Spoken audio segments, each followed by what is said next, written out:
SwimOutlet.com delivers the best online shopping experience. With an extensive selection and the lowest prices, you're guaranteed to find the product you need. Here's what you get. Free shipping on all orders over $49. Free 1 to 2 day shipping on all orders over $99. All orders placed by 6 p.m. ship out the same day. Shop at SwimOutlet.com, the web's most popular swim shop.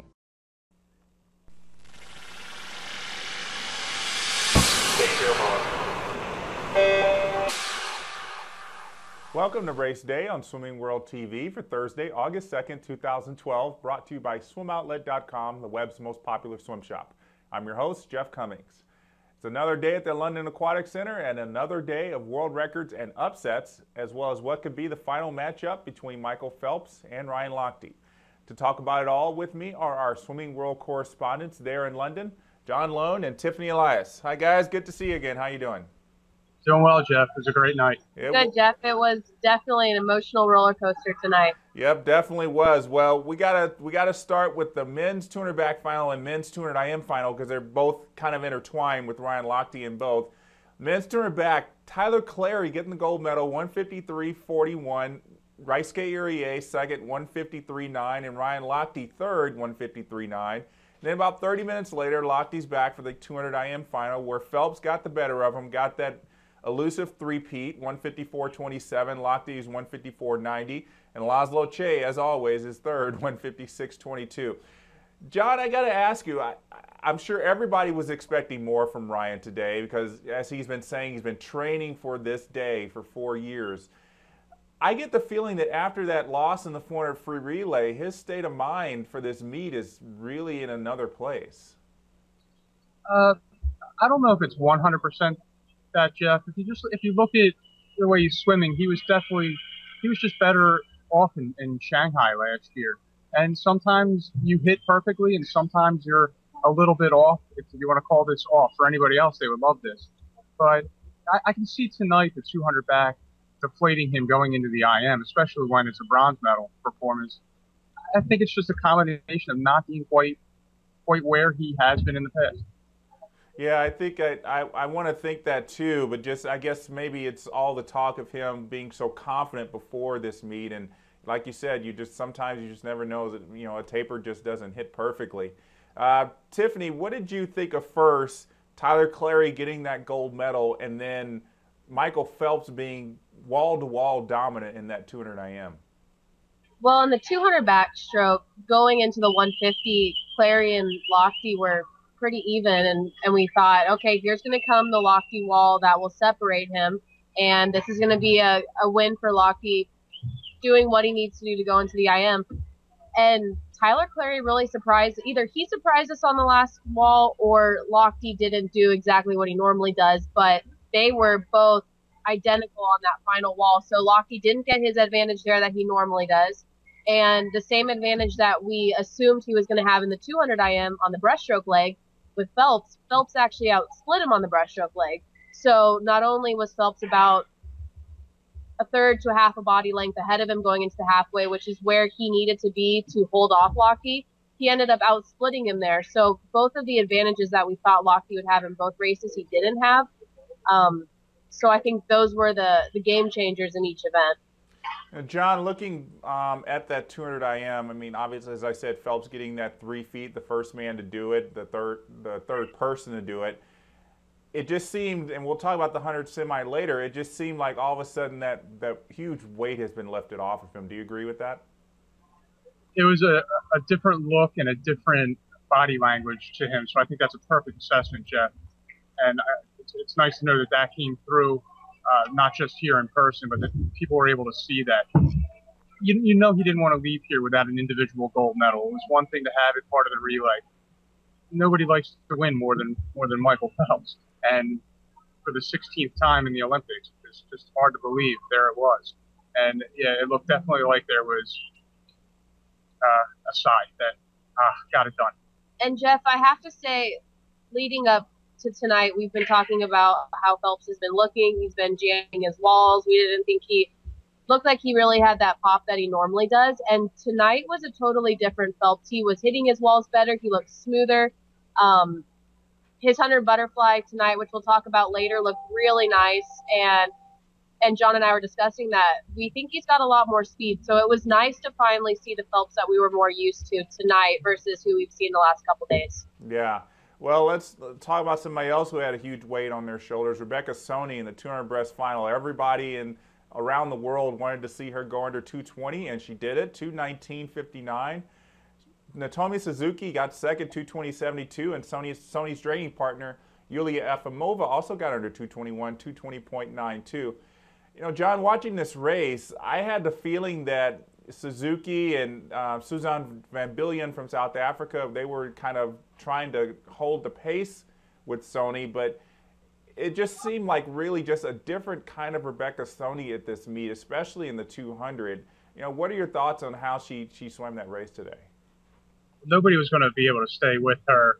They could try to hold on as long as they could, but with the exception of one race in the last 4 years, nobody's been able to do that. She eased off a little bit compared to the semifinal in the first half, and therefore had much more left at the end tonight. That last 50, she was surging. She looked like she was swimming a 100 breast. Her turnover was tremendous, and to see the way she reacted, you could tell how badly she wanted to break that barrier of 220. She pumped her fist, but she didn't just pump it a couple times. I mean, she continuously did, and it just shows, hey, like Phelps, she exhaled, got it done. That thing I've been chasing. She, even though she didn't really want to celebrate, she wanted, the goal was to break that 220. But what I thought was really interesting about this event is not only did she finally do it, but the other two swimmers, Efimova and Suzuki, were also 220 point. So it's taken this long to get somebody to break that barrier, and now we have 3 ladies that are all dancing around it. So soon that's going to be another event where we're going, wow, that many people are now under 220. Yeah, it's like the women's 100 back. Once somebody broke a minute, everybody was doing it. So it's now, it's going to be, when will somebody break that 220? John, do you think Soni's going to stick around for another 4 years and see if she can do the three-peat? Yeah, why not? Well, we haven't had. There's no indications that she's not going to. She's flying high. She's gold medalist again. She's a 2-time defending champ. You figure the opportunities are going to be there for her. So if she wants to take those, why not?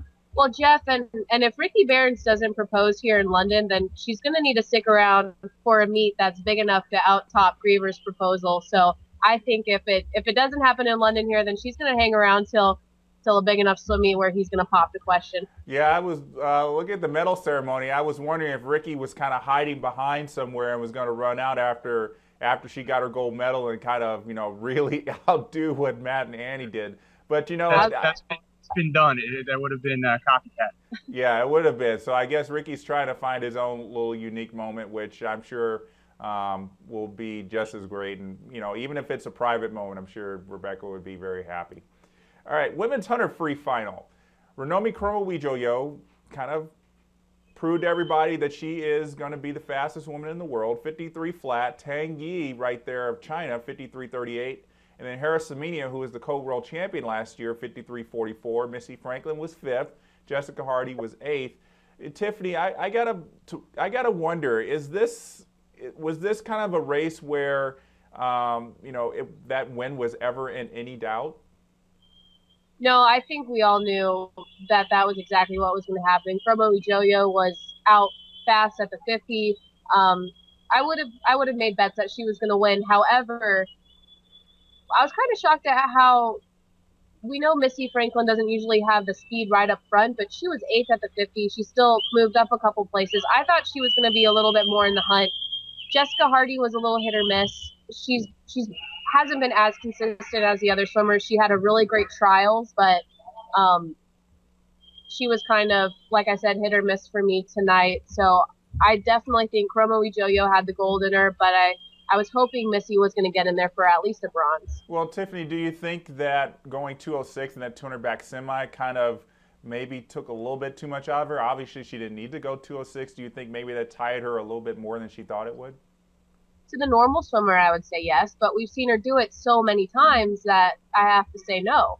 So if we hadn't seen her do doubles like that before, if we didn't see her win the 100 backstroke after a 200 freestyle, I would say for sure. I think she's obviously feeling the fatigue, but she just was not even in the race at all until the end. Maybe if they had a little bit, another 20 meters, she could have moved up maybe a place or two more, but I hope she's not feeling the fatigue yet, because she's got, like you said, the 200 backstroke final tomorrow, which I think is going to be a great race between her and Beisel.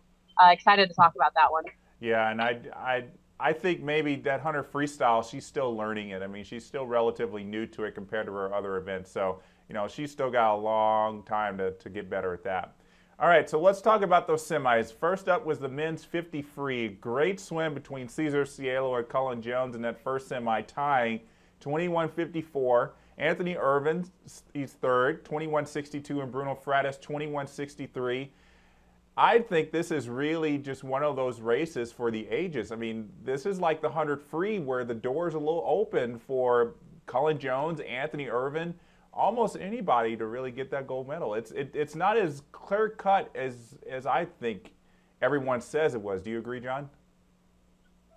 I think there's definitely a chance someone other than Cielo could win, but if I remember right, Cielo wasn't dominating through the semifinals in Beijing either, and then came through with that 21:30 to win that race. So we'll see how this goes.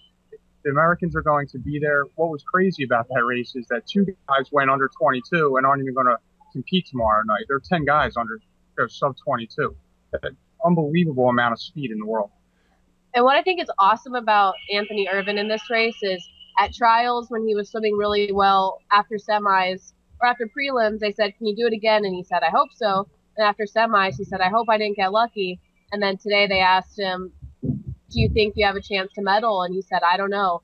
I mean, his optimism is completely different than a lot of the other athletes here, but I just think maybe that relaxed, no expectation mentality is really going to work for him. Yeah, he's gone a lot further than a lot of people and maybe even himself thought. So, you know, just have no expectations. Probably the way to go. You're absolutely right. All right, women's touring back. Elizabeth Beisel and Missy Franklin 1-2 going into finals. Megan Ney of Australia's third. Kirsty Coventry, who will have a chance to defend her Olympic gold for the third time, is seventh. I've really got to believe that this is going to be an America 1-2. You know, obviously we're all thinking Missy Franklin's got the edge on it. You know, we're all thinking there's a world record. But Elizabeth Beisel's the one that I'm concerned about. You know, she's got a lot of competition behind her. What do you think, Tiffany, it's gonna take for her to get on the podium? Well, Beisel doesn't have as many swims under her belt as Missy at this point, but she looked really good tonight. She brought her last 50 back in a 31.7 compared to the 32s and 33s across the board. So she was showing that she had some good energy left in the tank. Now, my concern is she actually looked like she was going after it, so I don't know how much faster she can go. Hopefully the adrenaline, again, will help her in there. But Missy's been kind of up and down in her races. 100 backstroke was great, but then she's had some not-so-great races. So I'm not exactly sure where she's going to be at tomorrow, but I'm optimistic that we're going to see a 1-2 in this race. And if Beisel can back half this again like she did tonight, then I think she's going to be right there with Missy. It just depends, like you said, on how well she can control herself, and if she was indeed going all out in semis, if you know the other girls weren't going all out, if she can kind of control herself and just race them.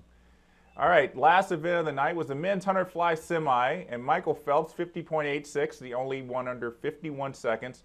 Chad Leclos still just riding high after that 200 fly, second, 51.42. Tyler McGill's third, and Michael Kavik is fourth.